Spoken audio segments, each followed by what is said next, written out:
So in this revision video, I'm going to be talking through cultural criminology and postmodernist explanations of crime. And just to explain what those things mean before we get going with the key studies, really we're talking about more recent explanations of crime that are focused on the individual and particularly the emotional side of kind of criminality and deviance, unlike Marxists or functionists, who are talking about it as a kind of structural explanations. Really, cultural criminologists are thinking more about the individuals and the emotional side of this, as I said. So that's really important just to explain. And in terms of where you might use these is I think cultural criminology and postmodernist explanations are very, very good to use as evaluation when you're writing an essay on, say, functionalist or Marxist or feminist or interactionist. They're quite good because they do challenge a lot of these earlier ideas about crime and deviance. And as I said, it is quite different to the kind of structural theories. Okay, so on to the first key study, and this is Matza, who talks about this concept of subterranean values. But before we get to there, before we get to that, we have to talk about this idea of techniques of neutralization. What Matza argues is that delinquents share the same values as everybody else, the rest of society, but they find techniques of neutralization to justify their deviance. So, for example, they deny responsibility um, in order to justify this internal kind of justification to themselves to explain to themselves almost why they are deviant. Okay, um, and then Matza talks about this concept of subterranean values, and this is the idea of subterranean values are kind of having fun. It's kind of just letting go, letting off steam, those kind of things. But the issue is that delinquents express these values, the subterranean values, at the wrong place in time. Whereas for some people, you might go to a theme park and kind of let off steam, or it could be a party or something where it's kind of acceptable to do that kind of thing.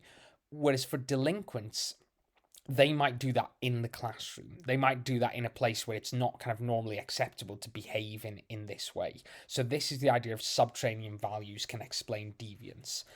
In terms of evaluation, and a lot of the evaluation of these cultural criminology and postmodernist explanations are quite similar.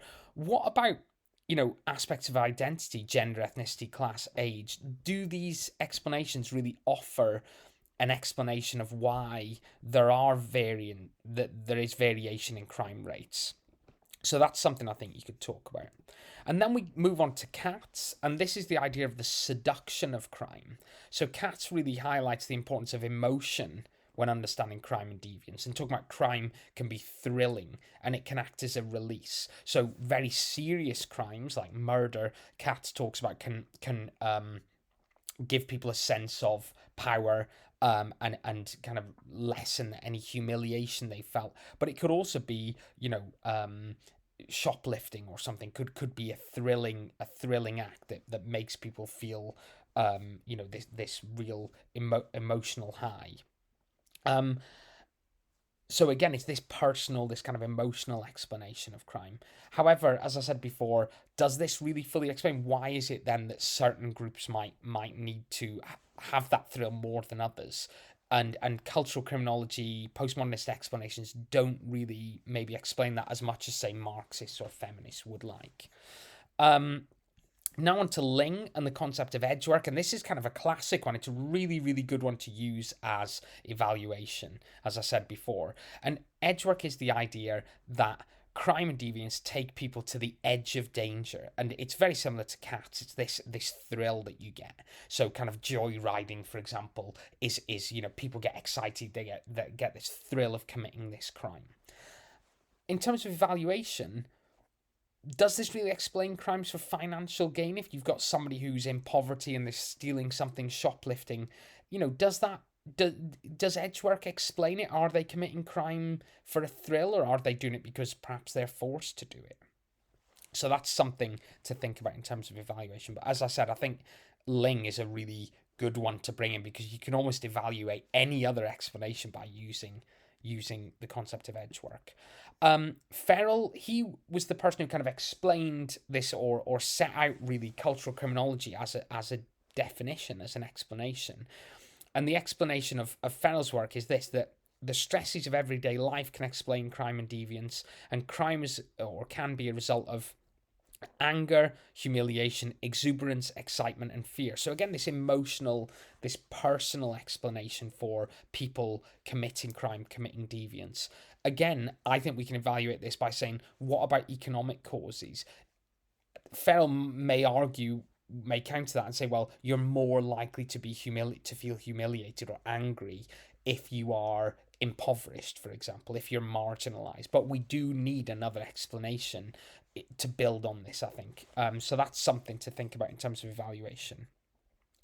Next up, in 2003, we've got Jung's concept of the bulimic society. This is kind of postmodern explanation, and this is the idea that crime is or can be a result of this bulimic society that we live in, where we, this consumerism, throwaway consumer culture, where we consistently seek out the latest products and kind of get rid of the last one.